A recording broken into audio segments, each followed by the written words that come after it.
Good afternoon.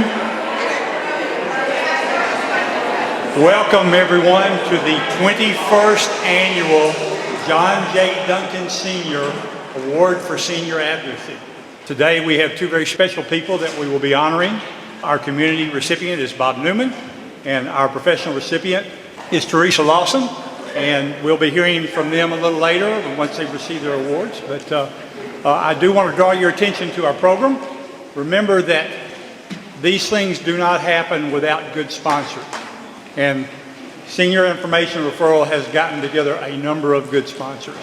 The gold level sponsors are KCDC, the Knoxville Community Development Corporation, and United Healthcare Community. Silver level sponsors are Hillcrest Healthcare and Aaron and Gabrielle Blake. I think Gabe was a recipient last year too, so good. The bronze level sponsors, Comfort Keepers and Hope Springs Adult Daycare Center. The food sponsor, very important, everybody's been enjoying that. Morning Point Senior Living is back, and I know they had a great spread today. The wine pool sponsor, wine pool in the back of the room, there's still some left. East Tennessee Personal Care Service. And you'll also see some other sponsors listed on the back of your program. And I also want to point out, because we never do, events like this don't happen without a good staff. And the staff's also listed on the back there. And I want to ask the staff to stand for a second too, because you deserve a round of applause.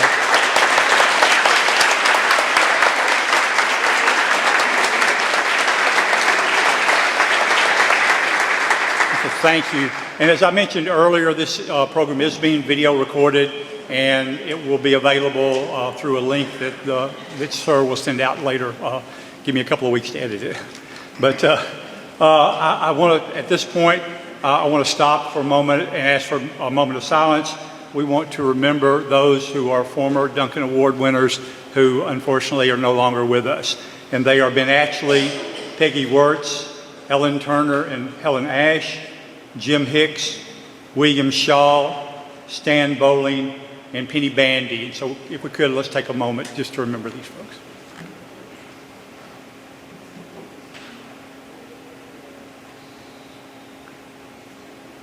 Thank you very much. I do want to mention that the Duncan family is very well represented today. Senator Becky Duncan Massey, I got it right this year, and retired Congressman Jimmy Duncan, and we are very happy that both of you are here today. Thank you.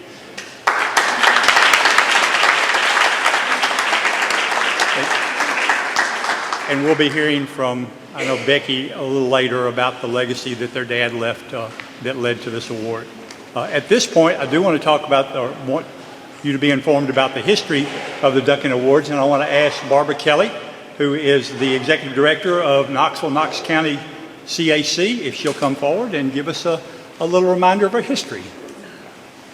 Well, thank you all so much. It's great to be here again, this lovely location, to celebrate the Duncan Award for Senior Advocacy, a time to shine a light on the outstanding contributions of the individuals being honored this afternoon and to those who have been honored in the past.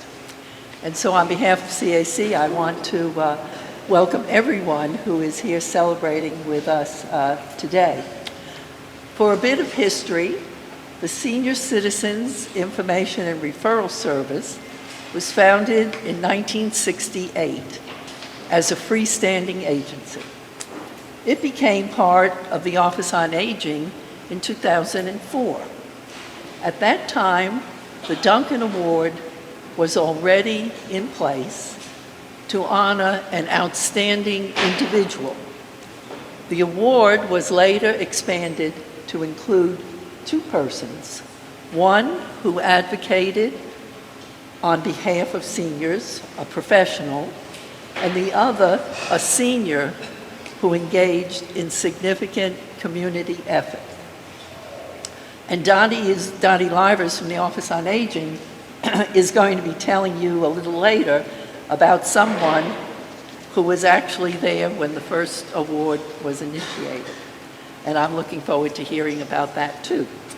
So if you're like me, I'm always curious. I always like to know, so why is this street called this? Why is this bridge named that? Why is this scholarship named this? And why is the Duncan Award named the Duncan Award? So we're curious, but in this case, the answer is really easy. So I know my husband, when we used to travel a lot, he would always say to me, "Are you going to read every word on all of these informational pieces that are next to a piece of art or, at the entrance to some museum or some historical place?" But that's my curiosity anyway. So anyway, the John Duncan Sr.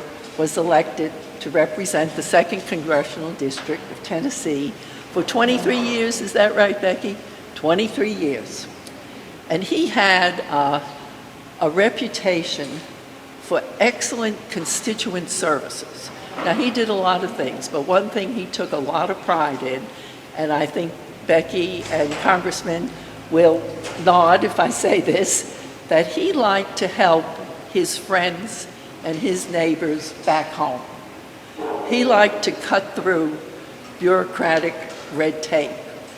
He liked to get through confusing regulations that stood between people and the help that they needed and the help that they deserved.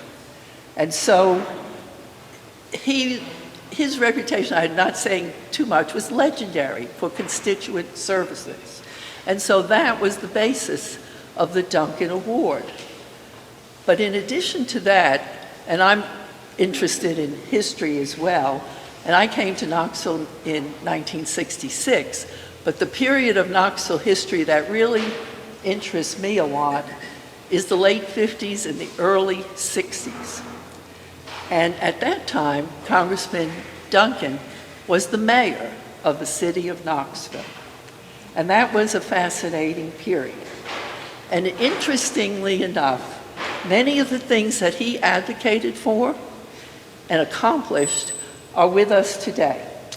I'm going to name about 4 of them, but I'm going to do it quickly. So Mayor Duncan undertook to overhaul Market Square. Anybody remember the old Market Square? Some of you, I'm sure you do. That was controversial at the time. Who now would think that having downtown Knoxville without Market Square? Now, I know the Dogwood Arts Festival moved over to the World's Fair Park and all of that, but it all started at Market Square. And we've got the farmers market there today and countless other festivals and events that are there for us to celebrate as a community. So that was a very important thing. Then times were changing in the 60s. Textile mills were closing down, unemployment was high, and Mayor Duncan was one of the first to propose a public-private partnership to create jobs and to promote economic development. Again, it was controversial, but look today. Public-private partnerships are at the heart of a vibrant downtown Knoxville. And then, faced with sit-ins and protests against segregated lunch counters, Mayor Duncan took the lead, and he formed something that was called goodwill committees. And these goodwill committees encouraged businesses to integrate their lunch counters and avoiding in Knoxville the violence and the disruption that was widespread at the time. And maybe it's time to bring back some old-fashioned Mayor Duncan goodwill. We can all use all the goodwill we can get.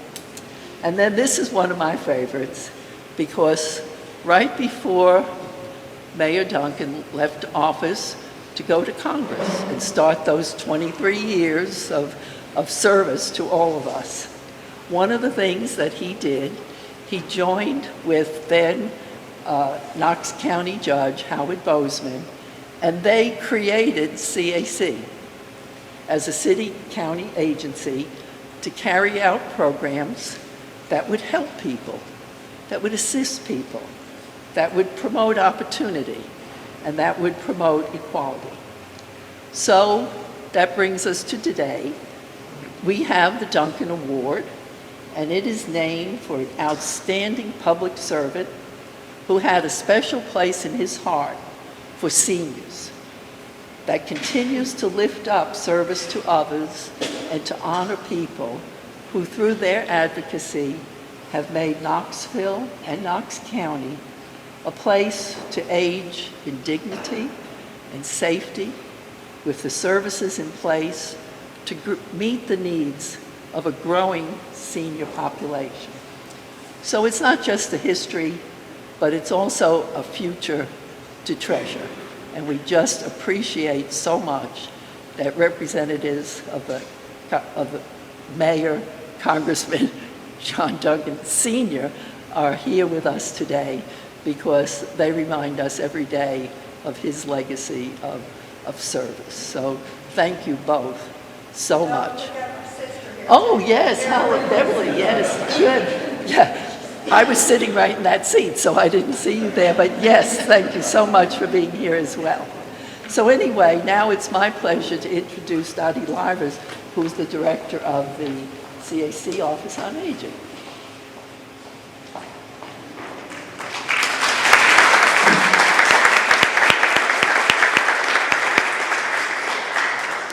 Thank you, and thank you all so much for being here today to recognize two wonderful honorees, which you will hear more about, so I'm not going to even steal anybody's thunder. But we are so honored to be here for our 21st year of the Duncan Awards, and it's also to support our Senior Information and Referral Program. If you have not been here before and you haven't heard us talk about Senior Information and Referral, you heard Miss Kelly share about that it started in 1968 and it is still going strong. And it is really a place where individuals can call when they don't know where to call for help. So they may call us to try to get help with locating a doctor or a senior center, or looking for housing or transportation, or maybe things such as minor home repair or mobile meals, when they're trying to find out how to get help for themselves, their loved ones, their neighbor, anything they need to do. We're going to try to connect them with services in the community that will help guide them through the process and through the aging journey. We have over 40 staff in the Office on Aging as a whole that help with more than 20 programs and services to support older adults in the community. And the Senior Information and Referral is just one of those programs, and really one of our most important, because it's our front door that gets people into all of the services that we may have that exist out in the community. We are just there to provide kind of being a guide for folks. Last year, we had over 3,500 calls into our Senior Information and Referral line that we helped. Family members calling for help. Maybe they're caring for a husband or a mother or father or a sister or brother, and trying to connect them, getting help. But we do so much more in the Senior Information and Referral Program. We have benefit services such as our affordable medicine options for seniors, which guides individuals, helps them with Medicare, getting enrolled in Medicare. I don't know about you, but that is way over my head. So we have very wonderful trained staff who know really how to guide people through that process. We also have our Gift of Sight, Hearing, and Dentures program, which helps people get connected to hearing aids, eyeglasses, and to dentures when they maybe can't afford those services.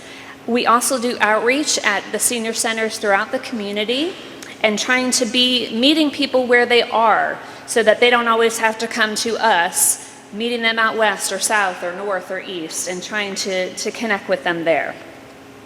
We also every year do a centenarians program, and that happens every year in May. In case you don't know, May is Older Americans Month, and that is a national recognition. We recognize older adults every day of the year, but especially in May. And our centenarians program, if you know someone who's 100 years old or maybe almost there, we'd love to provide them with a special flower thanks to Random Acts of Flowers and a small gift card from Food City, and we're going to be doing that later this month. So Senior Information and Referral is really the place that you can call when you don't know who to call. And we have our wonderful senior service directories at the table. If you don't have one, please help yourself. Sometimes people go through there and they're even kind of overwhelmed, so we just say, give us a call and we'll help kind of guide you through that too.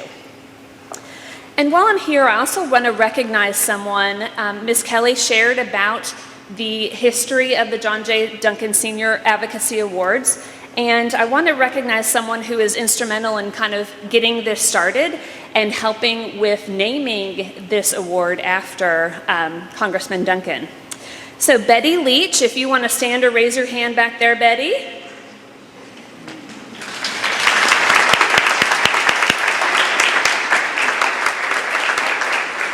So Betty, a little bit about Betty. She was on the Senior Information and Referral Board, that is a longer name than the program, back in the early 2000s, and she shared with us that they were trying to find somebody to honor in the community who's done a lot for the community and been very active in supporting constituents. And so she had recommended Congressman Duncan at that time for really all of his contributions to his constituents, as we heard previously as well. And so the first year they honored him, and Betty was involved with making that happen. She has a lot of stories that shared about how she worked with him in Washington, and really, so you get to know her today if you haven't, and talk to her about her history as well. So we just want to recognize Betty and thank you for your being instrumental in really starting this whole effort that's now going on the 21st year.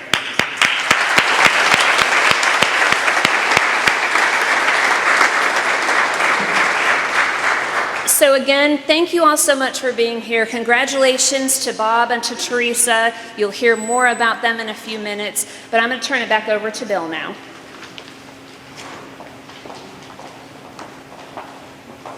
Thank you, Dottie. Thank you, Barbara. And one thing I didn't do earlier, and I won't ask you to stand because everybody's kind of comfortable now, but if you are a former Duncan Award recipient, would you raise your hand? I know there are several of you here in the room.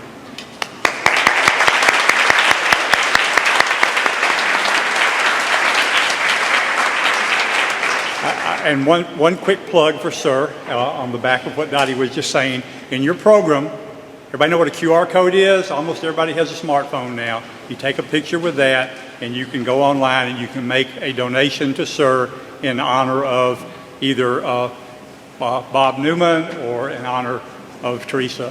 And so do that, because these programs don't happen by themselves. That yellow book is not published by itself, and certainly that's part of the reason we're here today, is to help support this organization. So now what you're really here for today, and that's to honor two very special people. And I want to start with Reverend Fields. If you would come up. You are, I know you're a Episcopal minister, you are a personal friend of Bob Newman, and an attorney maybe too, but just ask you to do the biography so we know about our honoree. My name is Charles Fells. I am a recovering lawyer and a priest in the Episcopal Church. And my most important claim to fame today is that I am a friend of Bob and Edna Newmans and all the members of their family, and I'm proud to be here with them and with you today. Let me share with you just a tiny portion of the remarkable life of Bob Newman as described to us by Vicki and by Edna, with thanks to them for their love and their care. You have it in front of you. I'm going to read it and then reflect very briefly on what it seems to me to mean, because there's a lesson in Bob's life for all of us. Bob was born in South Knoxville in 1931. He began his first career in 1949 as a lineman for Bell Telephone Company. In 1952, he enlisted in the Army. He served in Korea and was awarded the Bronze Star. He returned to Southern Bell in Knoxville after his discharge, while simultaneously attending the University of Tennessee. During his time at Southern Bell and Bell South, Bob held many positions, including operations manager and human resources staffing manager. The Telephone Pioneers organization was important to him, and he served as an active member, environmental chairperson, vice president, and president. He retired for the first time after 42 years. Bob has been very active in the Episcopal Church. Among many things, he served on the Bishop and Council Committee, which is that group in the Episcopal Church, small group, that tells the bishop what the bishop should and shouldn't do. He was assistant treasurer of the diocese, that's 50 churches in East Tennessee. Served as a lector, that's a reader, a lay person, a chalice bearer, and on the vestry, the governing body of the church, for a number of years. He's a 32nd degree Mason, a member of the Kerbella Shrine Temple, and one of his most fulfilling activities as a Shriner has been to transport kids to Lexington and Cincinnati hospitals for treatment.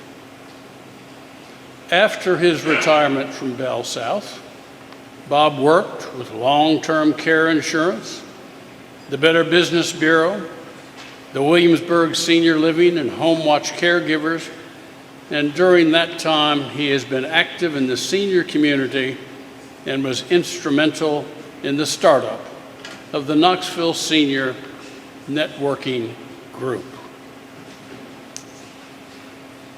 Bob Newman is a great man.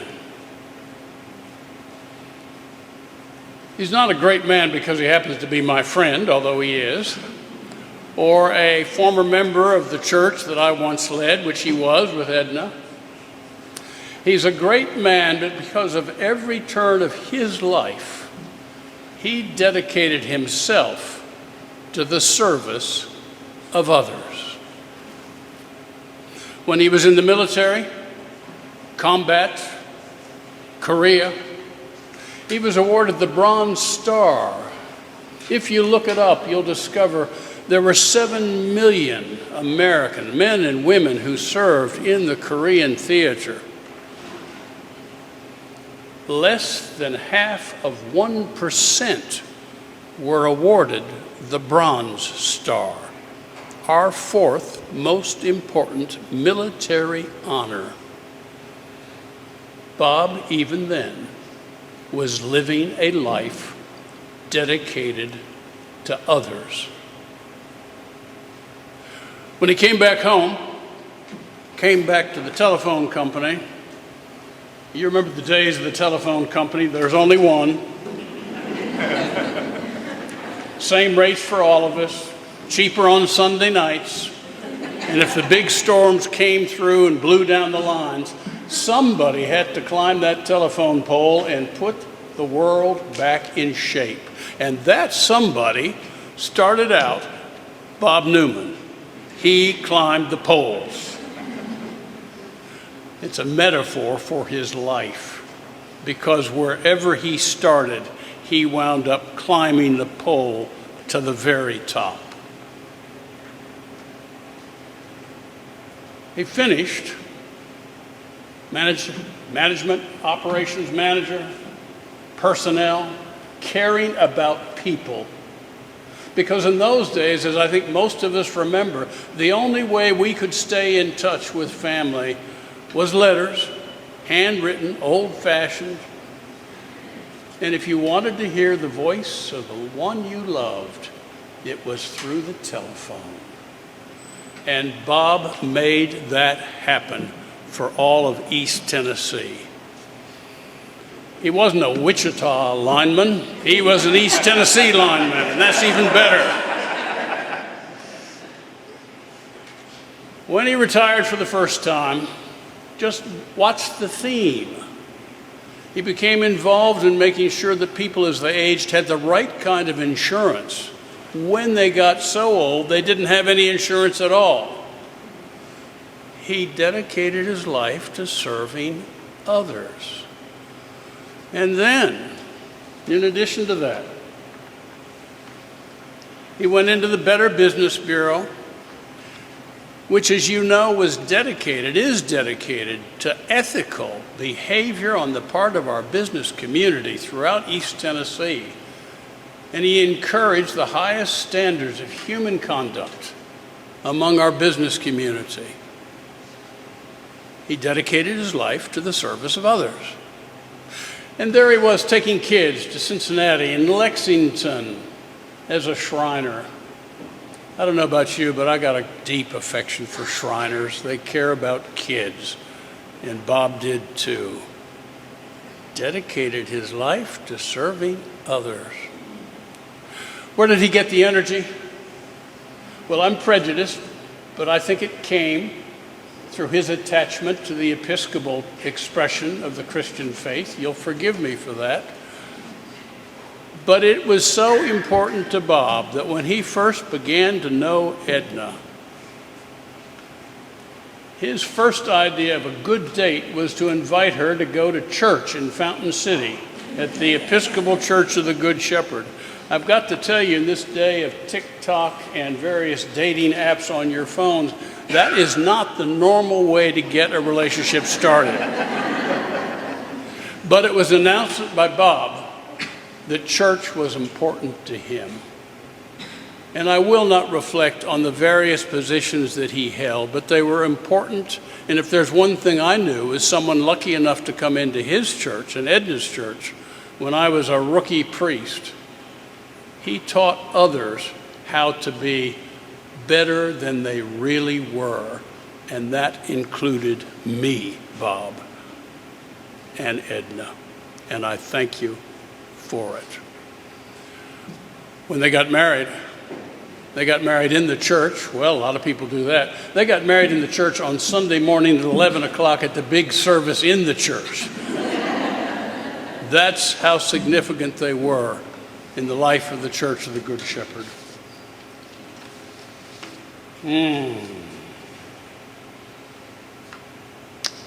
I first knew Bob as a friend. He and I went into the same 4-year program studying the Bible, Old Testament, New Testament, church history, church theology, every week, 9 months a year. I knew him as a friend. I became his priest.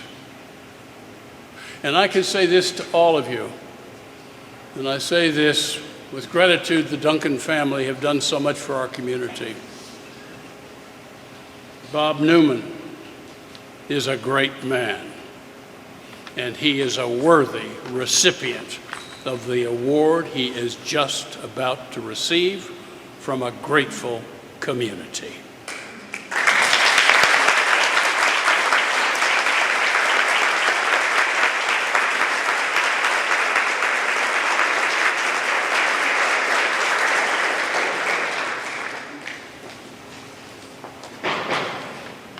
Thank you, Reverend Phelps. So now to hear about our other recipient. I have to tell you, share a personal story. Teresa and I have served on a board together for a number of years, and I got to know her in her professional capacity, and I can't say what her friend Robin's going to say, but I will tell you she well deserves this award too. So Robin Hager, if you will come up and share with us about Teresa Lawson.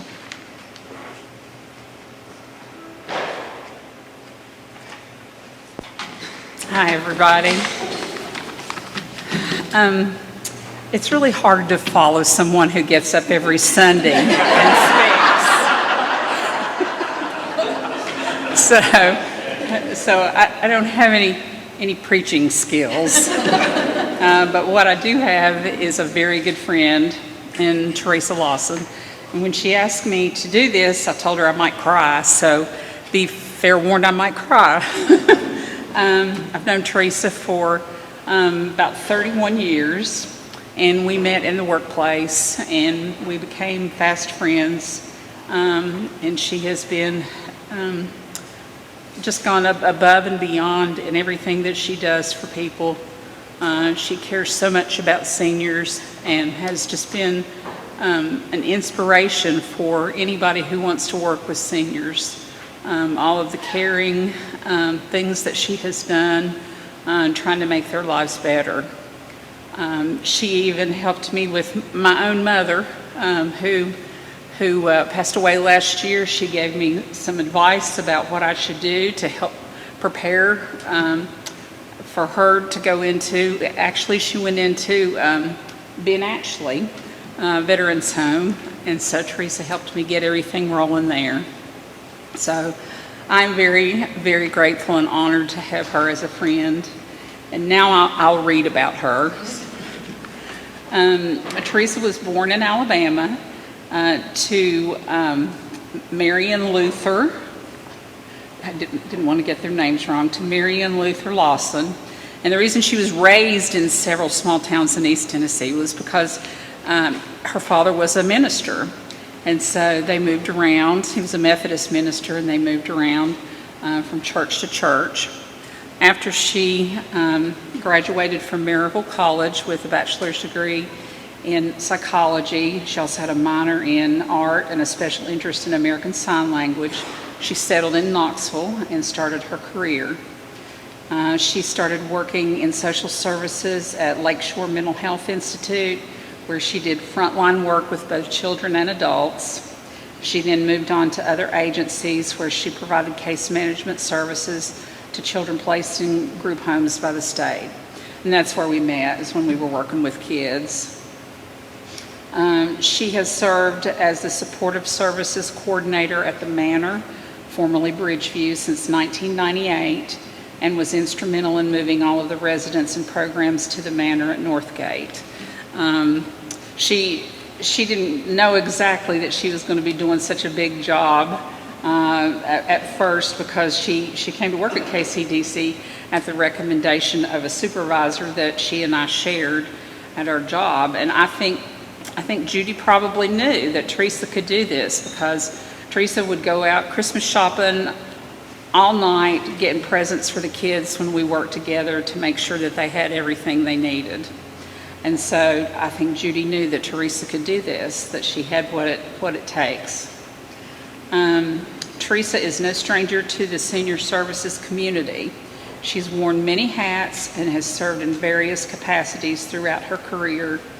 Her heart for older adults led her to serve as the site supervisor for the Senior Companion Program. She's been a member of the Senior Information and Referral Advisory Board, a dedicated volunteer for many fundraising efforts, such as the Bill Williams Bass Fishing Tournament. And she gets up in the middle of the night, and she's not really a morning person, but she gets up in the middle of the night and goes and helps out with this tournament. She's also raised funds for other charitable organizations. And you've been a member of the Sertoma Club, right? So she has helped out with Sertoma Club projects as well. She traveled to Nashville with Leading Age to be a voice on the Hill for the needs of older adults. She's also a member of the 2011 graduating class of CAC's Community Leadership Program. And I too am grateful, like you're grateful, to be friends with, I've forgotten his name, Bob. I too am grateful to be friends with Teresa, and she's very deserving of this award.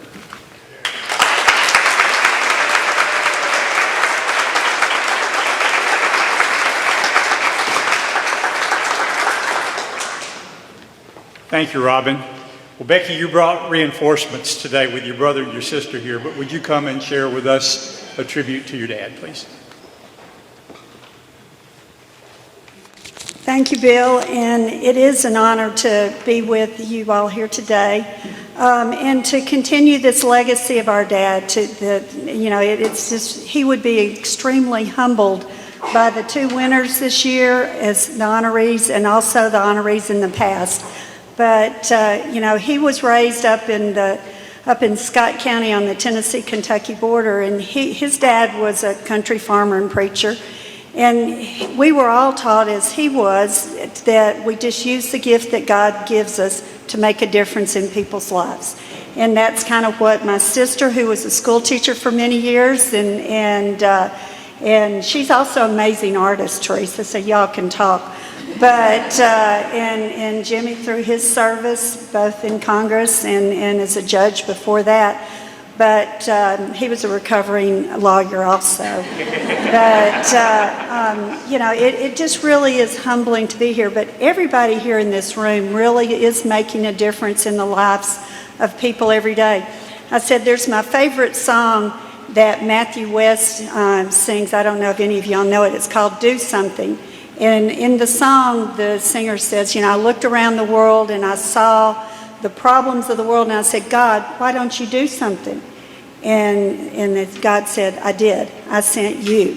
And each of you here are here to make a difference, but these two honorees have set a shining example for us to make a difference where they're planted at each stage in their life, and to make our community a better place. And so it really is just an honor to be here. And Daddy gets to go on a road trip every year. He's in my office in Nashville, but he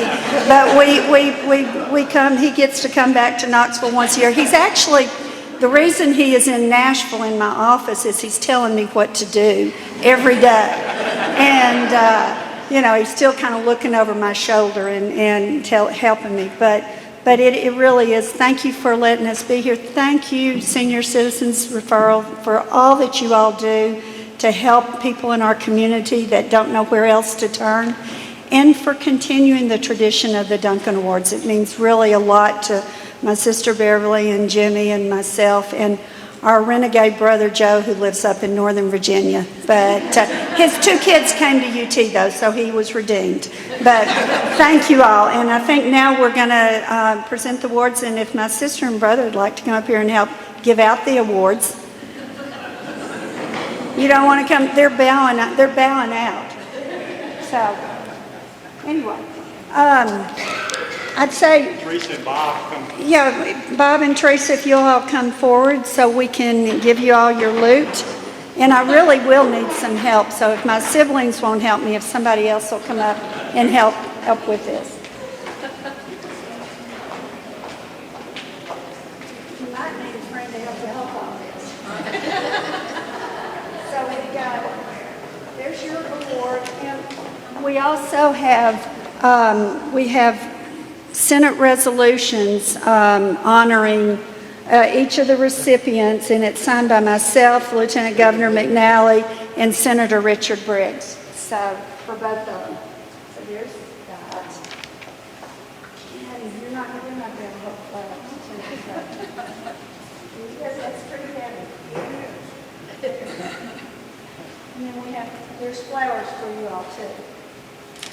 So, thank you all. Let's give them all a big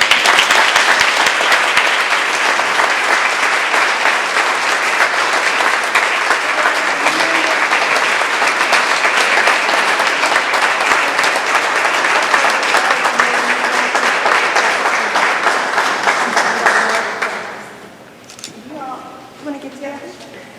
Get a picture real quick? Thank you. Bob, would you like to say a few words? You got your reinforcement behind you too, your daughter, so Vicki.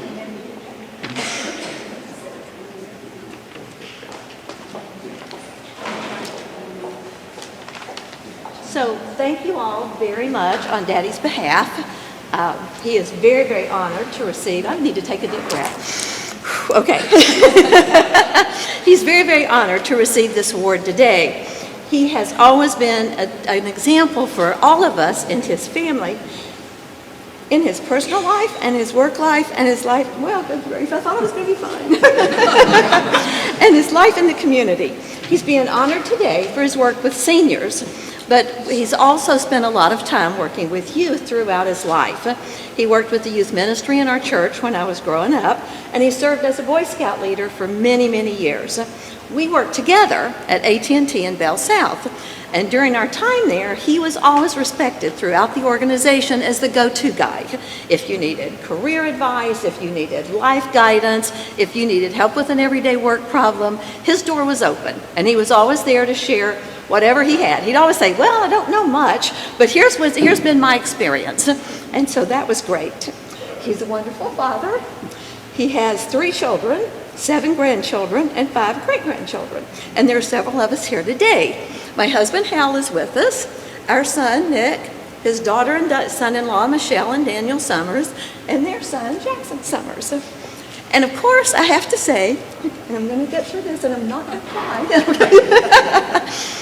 I'm going to have to say our life would not be complete without Edna. She is the one who circles our family together. She's a wonderful mother and grandmother to all of us, and a loving companion and wife to my dad for over 30 years. Shortly after they started dating, he would always say, I don't know what I'd do without Edna. And to this day, pretty much on a daily basis, he still says, I don't know what I'd do without Edna. And that's seriously the truth. She holds us all together and she keeps us going. So thank you again from Daddy. This is just truly an honor. So thank you from all of us.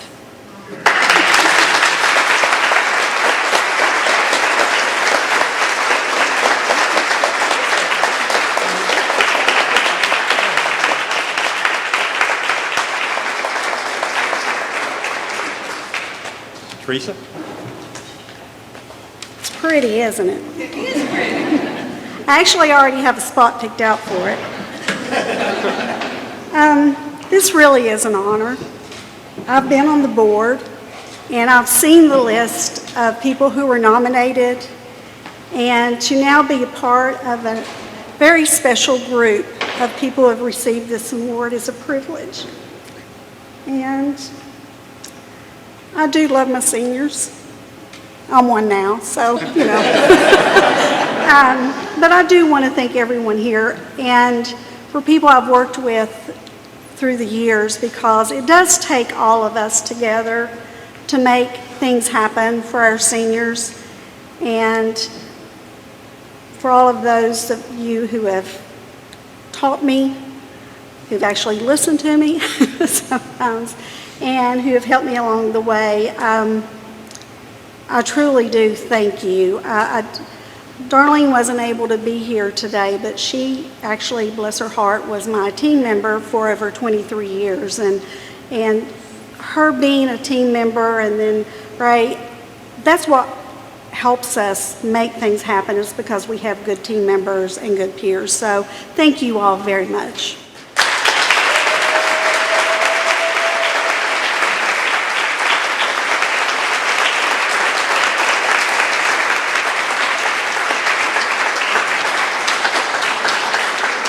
So one more time, Bob Newman, Teresa Lawson, congratulations.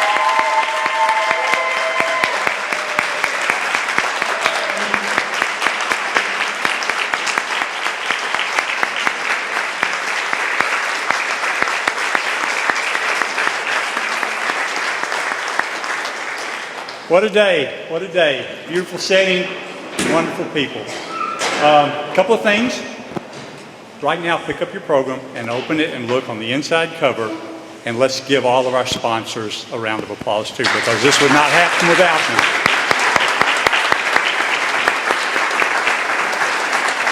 There's still food. There are the guest books in the corner here. There's still wine at the wine pool in the back. And I see, like I said, food, and there's plenty of tea and water and everything over there too. So stick around, enjoy fellowship, but thank you for coming. We'll see you all here next year during Senior Month.